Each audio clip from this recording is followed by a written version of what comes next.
Un cordial saludo a los honorables miembros del comité, a los colegas de la sociedad civil, quienes desde el Gobierno Nacional saludamos con mucho respeto y a quienes les reconocemos la total legitimidad y agradecemos en nombre del Estado colombiano, en nombre del Ministerio del Interior y de la sociedad colombiana, el trabajo que han tenido históricamente hacia el sistema de derechos humanos de Naciones Unidas, que sin duda desde sus observaciones nos han ayudado a ser un país mejor. Quisiera abordar tres temas rápidamente que le corresponden a la cartera del Ministerio del Interior, no sin antes presentarme. Mi nombre es Franklin Castañeda, soy el director de Derechos Humanos de dicha cartera. Primer asunto, los temas referidos a la protesta social. Somos conscientes de qué panorama encontramos en el nivel nacional cuando llegamos al poder. El día 7 de agosto del 2022 hasta ahora se han presentado 3.400 manifestaciones públicas en Colombia. Ellas han ocurrido en al menos 482 municipios, algo cercano al 40% del territorio nacional.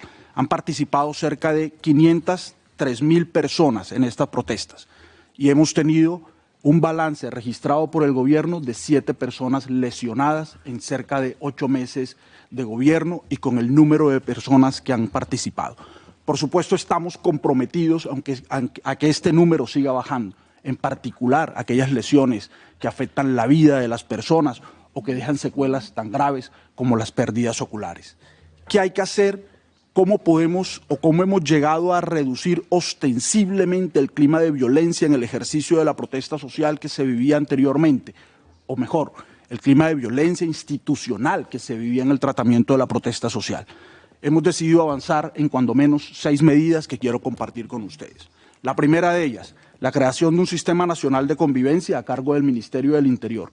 Hablamos de un sistema robusto, 2.000 personas que están siendo contratadas y capacitadas para intervenir dialógicamente en las protestas y que nos permitan, de una parte, dar un tratamiento dialógico a las situaciones de fondo que reconocemos persisten en el país y que justifican el ejercicio de la protesta social, y de otra parte, intervenir en contextos en los cuales se puede prevenir la violencia a partir del ejercicio del diálogo, incluso aquella que se deriva del mal uso de la fuerza. Segundo, la modificación de los protocolos de atención a la protesta social. Nos encontramos comprometidos en la modificación del decreto 003 del 2021, el denominado protocolo de la protesta social, y queremos avanzar hacia un protocolo mucho más garantista, que vea la protesta no como un tema de conflictividad, sino como un tema del ejercicio de los derechos, y en este caso un derecho fundamental derivado de otros más. Tercero, en la transformación de la policía, un tema que será abordado por el Comisionado de Derechos Humanos y en lo cual, en consecuencia, no me voy a profundizar. Cuarto, lo que nos preguntaban ayer, en el traslado de la policía desde el Ministerio de Defensa a otro Ministerio de Capacidad Civil. Un tema en el que vamos avanzando y en donde se encuentran tres posibilidades. La primera de ellas es que la policía sea trasladada al Ministerio de Justicia, la segunda de ellas es que sea trasladada al Ministerio del Interior y la tercera, la creación de un nuevo ministerio. Son cerca de 160.000 hombres, un presupuesto robusto, una serie de servicios policiales cuyo tránsito hacia una nueva institución no es un tema sencillo, pero vamos avanzando como gobierno en un cronograma seguro que nos permita trasladar la policía mientras avanza en un proceso de reforma del cual participará gobierno, la policía, por supuesto, y la sociedad civil. Quinto, los ajustes normativos a la política criminal. Somos respetuosos del Estado de Derecho de Colombia. Comprendemos los informes que nos han hecho llegar. Compartimos la preocupación de Naciones Unidas sobre el uso de determinados tipos penales, pero la ruta en derecho que nos corresponde es presentar ante el Congreso de la República las distintas reformas que permitan que tipos penales como el de terrorismo y concierto para delinquir no vuelvan a ser usados por operadores judiciales en el marco de investigaciones contra personas que participan en contextos de protesta social, o al menos que existan algunos ajustes muy claros que limiten la posibilidad de abuso de estos tipos penales. Para ello, nuestro Ministerio de Justicia ha presentado recientemente un proyecto de ley que contiene precisamente estas premisas. Y sexto, el trámite de una ley estatutaria que se deriva del Acuerdo de Paz de La Habana, una ley que regula el ejercicio de la protesta social y el derecho a la participación, ley que además será fruto de un proceso amplio de concertación. Y abro, por supuesto, aquí el tema ligado al acuerdo de paz. Somos un gobierno que planteó y se sigue planteando la necesidad de avanzar en la implementación del acuerdo de paz como base de una premisa fundamental de nuestro gobierno, como es la consecución de la paz total. La paz total se basa en el cumplimiento irrestricto de lo acordado en La Habana. Lastimosamente encontramos un panorama desolador. Sin embargo, quiero plantear varios asuntos ligados a la implementación del acuerdo. El primero de ellos es que nos encontramos precisamente incorporando un presupuesto sin precedentes en el Estado colombiano que nos ayude a implementar algunos de los programas con mayor retraso. Por ejemplo, el Programa Nacional de Sustitución Voluntaria de Cultivos de Uso Ilícito, por el cual también preguntaban ayer, y el cual tendrá cerca de 1.200.000 millones de pesos, en su presupuesto.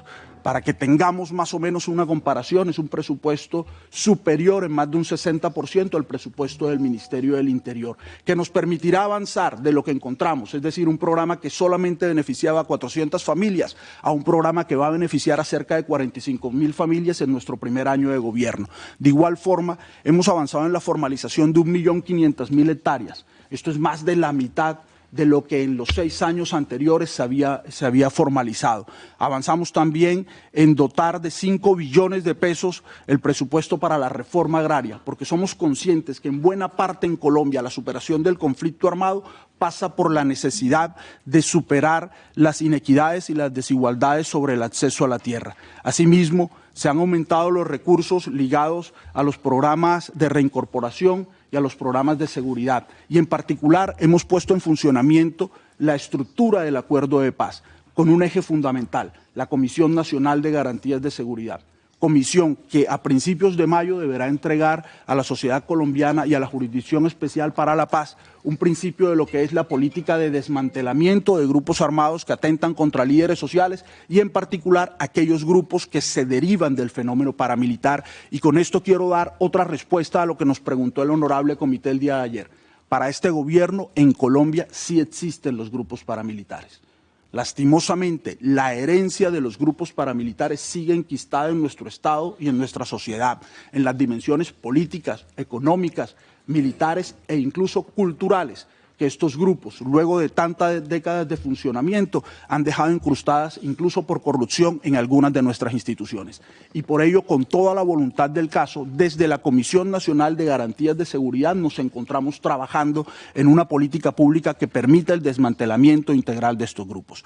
Ahora bien, estos grupos tienen una relación con un tercer tema que quiero abordar muy rápidamente, y es el tema ligado a las garantías de seguridad de los líderes y lideresas sociales y de las personas reincorporadas.